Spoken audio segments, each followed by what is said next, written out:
We're going to taste the silver tequila, which is the basis of all my tequilas. After this, I start to rest them in barrels and double barrel and do all this kind of unique things that we're going to walk through here. But this tequila is very special to me. I went down to Mexico. I'm going to just tell you the short story. I went down to Mexico and I wanted to find a great tequila from a distillery. I couldn't find one. So I'm kind of a hands-on mechanical kind of guy. So I went and bought a rundown distillery. Didn't know how to make tequila, and I learned by building the distillery from the ground up. So all the vats, the pumps, the fermentation, the still, everything, I put everything in there. Stayed down there, my wife thought I was nuts. I was down there for about 6 months building this place.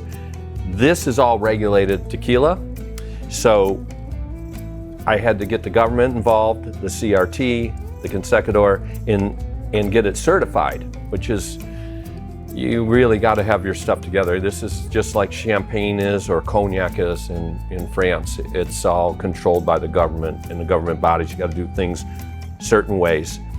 And I ended up getting it certified, and this was the first tequila that I started.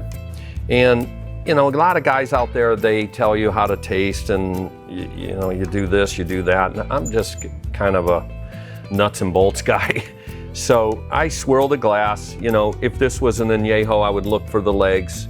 And then this type of glass, it actually accelerates the tequila, so you can really smell them notes of agave and anise and fennel and chocolate, and it really picks up all them notes that you're looking for.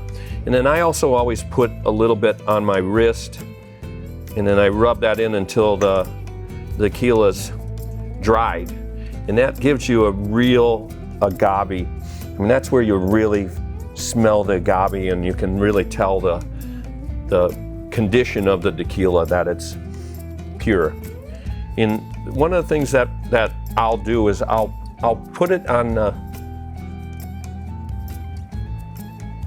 the back of my throat, and I'll just let it set. And now you can feel, of course you're feeling a little bit of warmness, but now you're feeling that agave, you're tasting the tasting notes.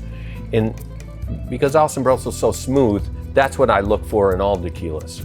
And this is just, it's just phenomenal. Like, I just don't get into all the seriousness of the types of glasses. I get why I use this type of glass. I get why it brings out the notes, and you know, that's how I taste my tequilas.